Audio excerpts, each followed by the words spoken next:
Hi, I'm Samantha Rossman, and this is my research, Self-Esteem in an Adolescent.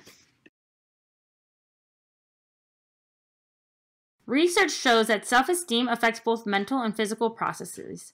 Low self-esteem has been negatively correlated with eating disorders, poor relationships, susceptibility to peer pressure, anxiety, and depression. Maintenance of a healthy self-esteem becomes extremely difficult during adolescence. Research by Ulrich Orth, Richard W. Robbins, and Brent W. Roberts shows support for the vulnerability model. This model hypothesizes that low self-esteem serves as a risk factor for depression. Additionally, a systematic review by Tatiana Taylor and Paul Montgomery suggested that cognitive behavioral therapy was effective treatment for self-esteem. It found that the effect is long-term rather than immediately after. Self-esteem is how an individual feels about themselves. It's their overall sense of their value or worth. There are different factors that influence self-esteem. Research has shown that during childhood and adolescence, there is a link between parenting style and self-esteem. Additionally, approval of peers has become a factor that influences self-esteem during adolescence. There is a link between our self-esteem and our mental and emotional well-being. Low self-esteem has the potential to become a risk factor for maladaptive behavior. Self-esteem plays an especially important role during adolescence. The purpose of this research is to improve self-esteem in an adolescent who is engaging in negative thinking by identifying and challenging those negative thoughts with her. The target population is adolescent girls who have low self-esteem. Adolescence is a critical period in a person's development. It is a time of biological, cognitive, social, psychological, and academic changes. It is a transition between childhood and adulthood. Self-esteem plays a very important role during this development. As I said previously, research has shown that low self-esteem can lead to other mental health concerns as well as have an effect on relationships. I believe that it is important to address low self-esteem in adolescence. That is why I intended to use this intervention with one client. The client is an African American female who is 16 years old. The client has depressive symptoms and struggles with self-esteem. She constantly worries what others think about her and engages in negative thinking that has begun to impact her self-esteem and her relationships. The intended intervention involves using techniques from cognitive behavioral therapy to help the client become aware of and decrease negative thinking while increasing positive self-talk. The plan includes 4 phases. Phase 1 is psychoeducation. Phase 2 is negative thinking. Phase 3 is a thought record. And Phase 4 is positive self-talk. I will go into further detail on each phase in the following slides.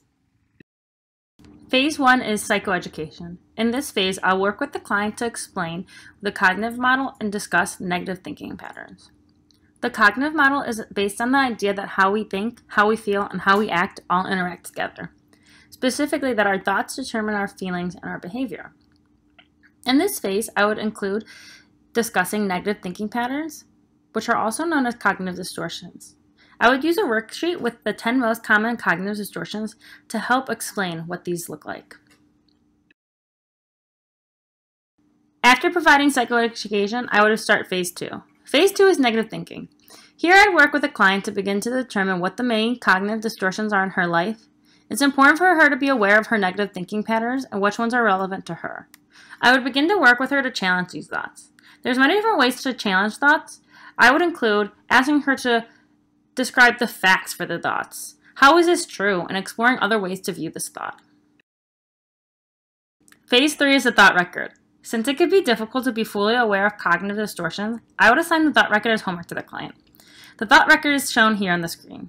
As you can see, it would include the client keeping track of the situation that happened, the negative thought that was triggered by the situation, the emotion and the behaviors that occurred due to the thought, and the last column on the thought record is alternate thought. This is where the client would write a thought that challenges the negative thought. The thought record allows the client to be aware of the negative thoughts in her life and allows her to begin to challenge these thoughts. Additionally, the client is able to bring the thought record to session and we'll be able to review and challenge more difficult thoughts together. Phase 4 is positive self-talk. This would include challenging the client to engage in positive self-talk every day by encouraging her to tell herself 3 positive traits or thoughts. Additionally, I would encourage her to continue to challenge the negative thoughts that came up in her thought record. I intended to use a teen self-esteem scale by Esther A. Lentenberg and John J. Leptek to evaluate this intervention.